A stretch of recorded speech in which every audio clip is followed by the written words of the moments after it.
Hi friends, welcome back to my channel. My name's Jack, this is Jthbooks, and it is time for the end of year book tag. That's right, you heard me correctly. The end of year book tag. It's coming up, isn't it? Towards the end of the year. I can't believe it. I know you can't believe it. The year's flown by, but it's also been incredibly long. And it's time to start thinking about how I want the reading year to end. And really, I only want it to end successfully. Like, I really want to have a good reading year. That's what I want. That's what I want. Just to, I started off strong, got a bit better, and then it dipped. It has dipped.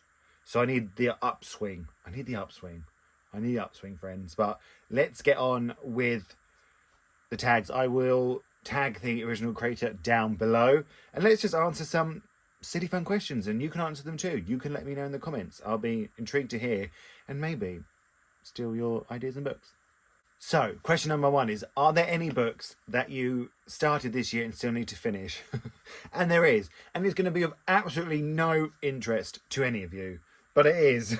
It is The Mind-Gut Connection, how the hidden conversation with our bodies impacts our mood, our choices, and our overall health. This was recommended to me by a doctor. That's all I'm going to say. That is all I'm going to say. I still really need to crack on with this because he said it could help me, and a problem that I have, which I'm still waiting for the hospital to get in contact with me. So, but yeah, he said this could help, and I haven't read it. So clearly I do not want to help myself. Question number 2 is, do you have an autumnal book to transition you into the end of the year? Now, this was a difficult one for me because if you've been here a while, you know I don't really do that. I could read a Christmas book in September. I could read a book set on the beach in December. Although I am trying to read Christmassy books at Christmas again. But I do sort of have, when I think of autumnal, I think of the woods. I don't know why. But I think of leaves falling. Oh, classic. That's classic. I felt so original then. I wasn't. But I also think, shorter days, it's getting colder, you want to be wrapped up under your blanket with a big book. So I think big books, there's the clue. And my my transitional book is The Scottish Boy by Alex de Campi. Now, look at the size of it. And I don't know, the cover just gives me autumnal vibes with the leaves. And I just think it's a book, it's set in the past. It just calls to me. I feel like people sort of say cozy fall vibes, but I don't get that. I want to be woody and out in nature and dreary days and sort of rainy. And this book just gives me that vibe. I have no idea if I'm right. I have absolutely no clue if I'm right. But as they said in The Little Women, the 2019 film, I may never be right. But as they said in the 2019 film version of Little Women, I may not always be right, but I am never wrong. Question number 3 is there a new release you're still waiting for? Now, as you know, I'm not great at things like this. I have no idea what's coming. I have no idea, Sometimes I pre-order things and I've forgotten they just show up. And I think, I must pre-order that months ago. But there is one that I have actually read. I have read it. So I'm not waiting for it, but it is still to come out, and I think you all should read it. So I thought I'd give it a little highlight, because that's what I'm here to do, highlight books. And it is Isaac by Curtis Garner. I read this earlier in the year, and I really, really enjoyed it. It feels sort of like such a modern queer novel, and one I could really relate to, and one I saw a lot of myself in. And it's all about Isaac, who's sort of young and sort of going into sort of sixth form in college, just sort of turning 18, and he's trying to figure out who he is, and his sort of losing his virginity, and his sex life taking off, and it sort of details his first relationship, and it's really sort of brilliant. I really enjoyed it. So this one comes out in November, on the 28th of November. So I figured, it's a new release, maybe for some of you. And, I'm here to talk about books. What can I say? Question number 4 is, what are the 3 books you want to read before the end of the year? Just three. I I couldn't pick just 3. I've got a huge pile here. And I'm going to tell you why I have a huge pile. Because I did 24 books in 2024. And have I done that? No. And what's this title called? The End of the Year. So I'm behind. It's not going well. So I put all of them on here. Forget 3. Forget 3. We're going to go through all of them because that's what I have to do. Okay? Like, I need to get these done, otherwise I'm a failure. And I know I am a bit of a failure in life, but I mean, 24 books, that's 2 a month. I read like on average, like 8 a month. Why have I not done it? Why have I not done it? I know you're thinking the same. I know you're thinking the same. But I'm not going to say the authors. I'm just going to pile through these because we'll be here a while. I have Flux, My Cat Yugoslavia, Black Leopard Red Wolf, Her Majesty's Royal Coven. I mean, I read the prequel to this. I read the prequel to this that came out, 2 years after this, but I still don't read this, even though it was on my 2024. I know, stupid. In Ascension, Demon Copperhead. I feel like this could be a transitional autumnal book too. I think maybe just blue gives me the vibes of autumn, but really blue like the sea, summer, the skies. Blue, yeah, that doesn't make sense. But it does. I can't help it. The House of Doors. We're not done. I know you thought, oh, finally, we're not done. Darius the Great Deserves Better. Solo Dance. Pachinko. And I Will Greet the Sun Again. I mean, sure, I could have done it, but I haven't. So yeah, there you go. Was that by any chance smaller than 3? Yeah. Oh my God, I've got so many books to read before the end of the year. I'm not going to do it, am I? Let me quickly count how many that was. That was 12. So that means I've done half, right? That can't be right. Or am I doing actually better than I thought? So really, I should be reading 6 of these in November and 6 in December, and then another 2 books. That's not going to happen, is it? There you go. Failed. Sorry, it failed. Unless my reading really picks up, but it's not going to. Oh, 12. Oh, man. Question number 5 is there a book you think that could still shock you and become your favourite of the year? Oh, again, just a book. Just a book. When I say favourite of the year, I don't mean like my absolute favourite. Of course it could. But I sort of think, is it going to creep into my top 10? That's the way I sort of interpret this question for myself. Is it going to creep into my top 10? And I find this, I find this question really difficult because I'm sort of a boy that lives in hope.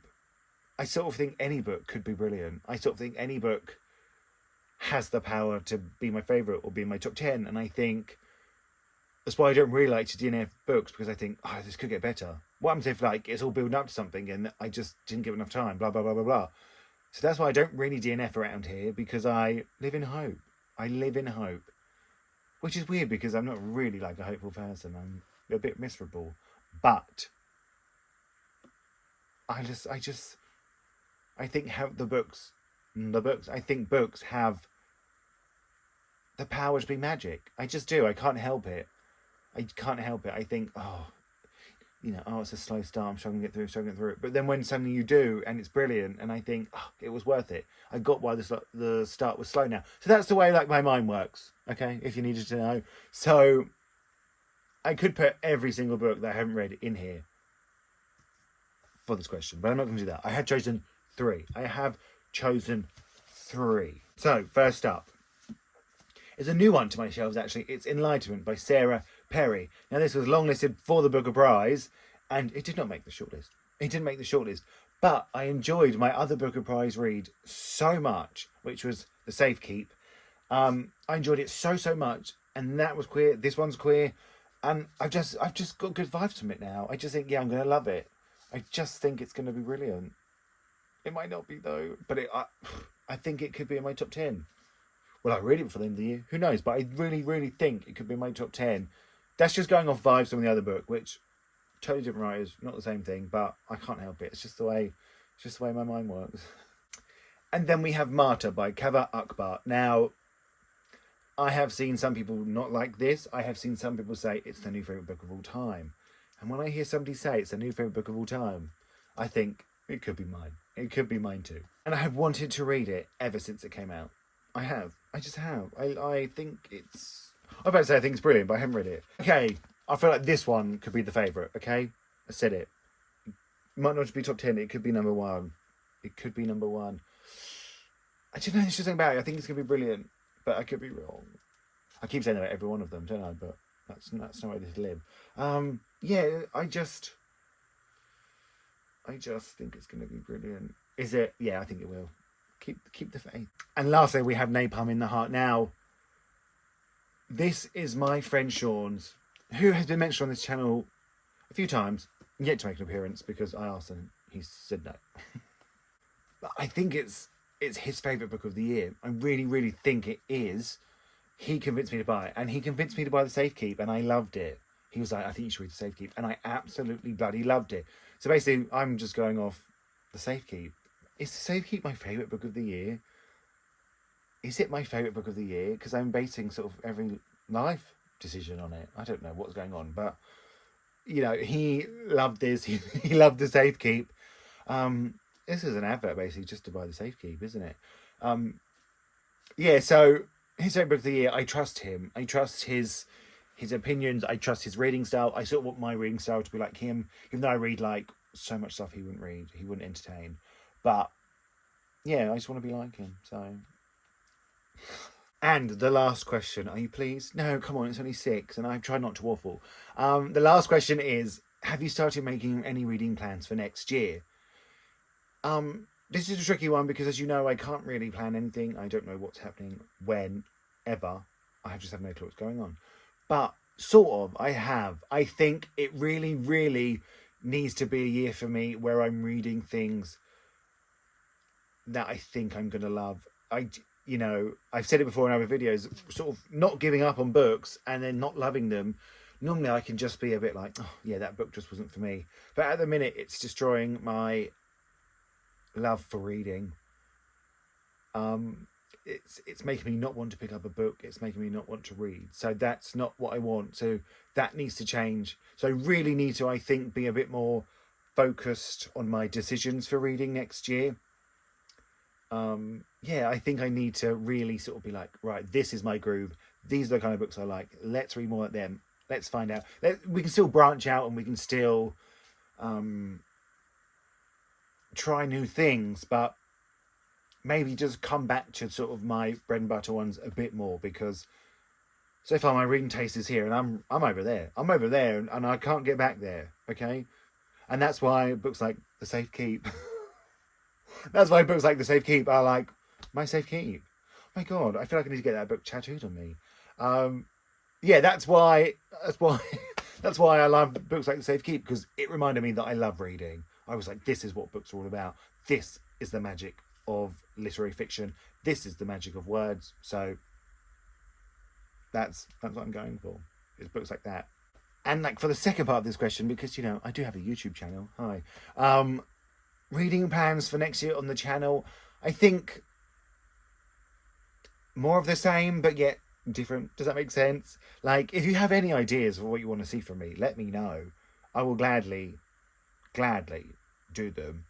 I have like a few ideas for some vlogs. Like, I kind of watch vlogs of people reading like multiple books or whatever and comparing them, which is, I want to do more of that. Oh, I was like, can you hear that? I was tapping on the books. Like, I was really pondering. But also, like, when I do the reading vlogs for the book you'll vote for, they're not massively watched. But maybe it's just because it's one book, or I'm not very good at it. So I think I need to think about that. But yeah, I just want to sort of just create content I enjoy making, and create content that is sort of fun and silly and really sort of highlights books, which I hope is what is happening. And yeah, so if you have any ideas that you want to see, let me know. Do you like how I basically passed that question on to you? That's who I am. That's who I am. Lazy. So there we have it. The 6 questions. I hope I didn't waffle on too much. I probably did. Let me know your answer to any of these questions. As I say in every video, it is my favourite thing when we have a chat in the comments. It's my favourite. I want to thank you all so much for watching. Feel free to like and subscribe. Come on, it will really help me. And I'm going to speak to you all really, really soon.